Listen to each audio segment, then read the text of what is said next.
And with this other blue, which was lighter, I will kind of and add some more water into it.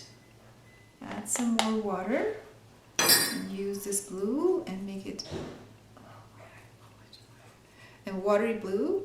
And then I'm going to drag it over in this area so that that shading, the reflection of the light remains, but at the same time it's not that reddish, so it's more eggplant effect. Right, so the same thing over here.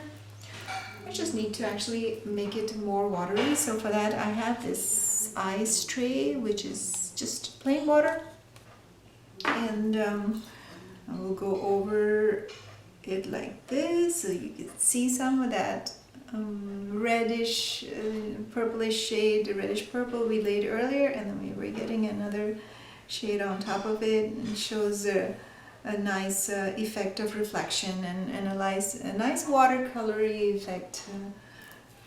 So that looks good. And again, just working with water alone right here, I can lay another layer, maybe just add a little bit. Sorry. Okay, so yeah, add a little bit of light layer of blue onto it, and there we go. And so some light areas and some dark areas, and there's still that reddish effect over here, and I'm laying out another layer of simply water on top of it, and gives a nice watercolor effect. Now I'm going to let the eggplants alone for the time being and color the background. So what color background should I do? Have any idea? So that we are already using yellow, and we're already using green, and then we have this purple, and then we have this blue. It's kind of hard to come up with some kind of a color that would look nice with all these colors that are already very, very strong colors. So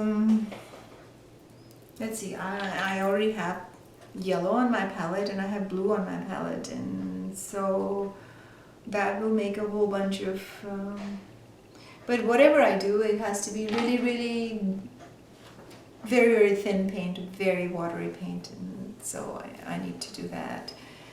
And still thinking gray would be nice, and you can make gray with a combination of colors. And since we have these two palettes, which are essentially red, yellow, blue, and let's see if we mix them together, we're going to get some kind of a darker gray. And let's see if we can do that.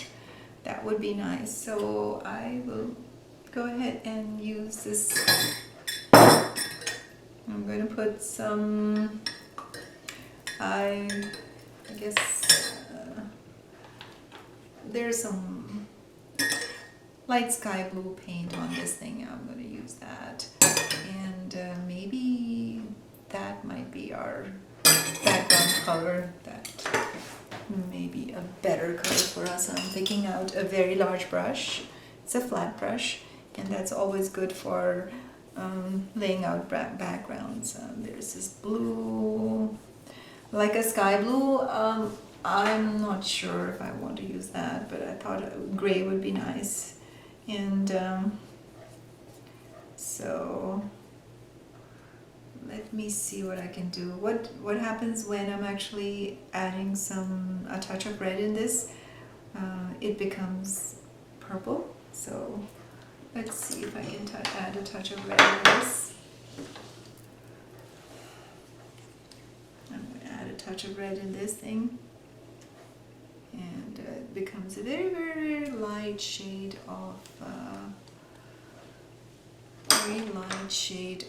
purple. There, but that's not good. Because it's going to clash with the eggplant, and the eggplant will get lost, and I don't want to lose the eggplant. So what do I do? What do I do? I can take some of this yellow, and let me see if I drop this yellow in here, what color am I going to get? So purple and yellow will make some kind of orangish shade, and let's see how that goes. Kind of orangish, yeah, like a pinkish, orangish kind of shade. And I think this is a good neutral color to put in the background, where, but if I want to make it more grayish, I can add some of this blue, and let's see what happens. It becomes, yeah, it's getting into the gray areas. So gray areas are kind of mauve gray. So that's a very perfect, and that's absolutely perfect color for to use as a background over here. And so here's the color, and I'm glad I made this. And now I'm going to hurry up and add it to the white paper. I'm going to add it to the white paper and lay it onto the white paper, watching the purple of the eggplant, and just working around it, just filling out the space. Some of the edge is merging, but because the other purple was also wet, and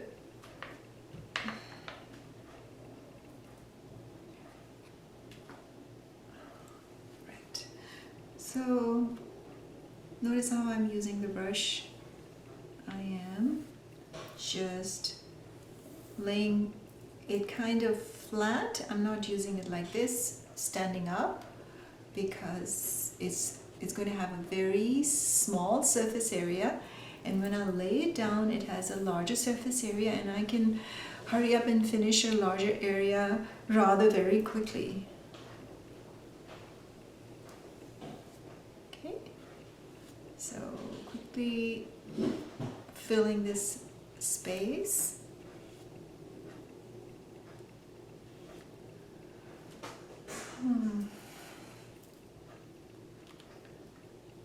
It's a triangle right here. I can hurry up and fill out this triangle.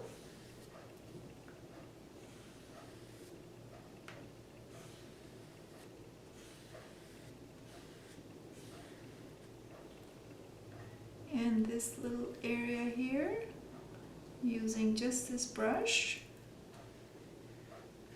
Once I'm done with filling out the entire background, I'll do some shading.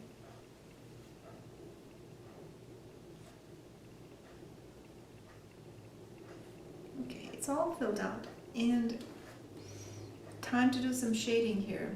So when this eggplant is lying over here on the table, you see a shadow falling on the table, and similarly over here there's a shadow that's falling on the table because of the eggplant. So best way to do that is, I want to make this more grayish. I want to actually make a darker shade, and so I have this cobalt blue kind of effect. I'm going to lay it out over here. It looks very bluish right now, but I will blend it more with that watery color I had. It's a little bit too blue, but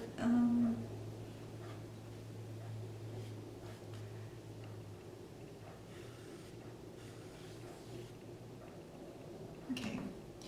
So yeah, nice shade created here. Similarly on this side too, there is a shade on the inner side, and there's not really that much room here, so I will just go ahead and do a little bit of shading over here.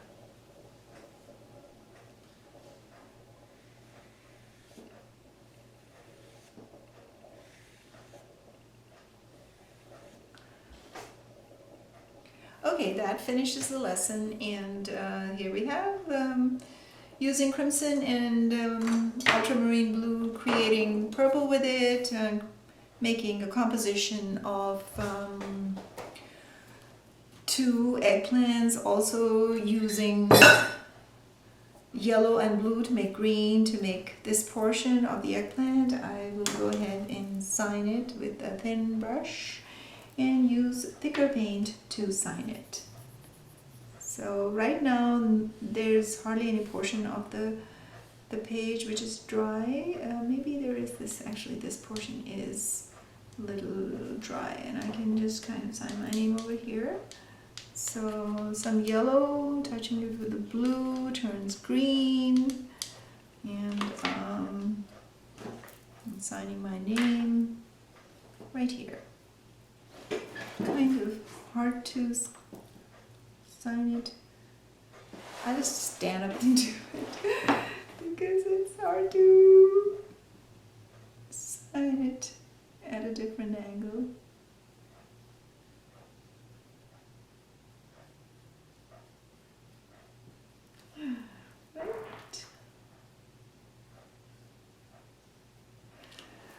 Alright, I'm going to say goodbye, and this is Rubina from Rubina Art Gallery, YouTube, Instagram, and check out my website. And thank you for joining me for this purple lesson today.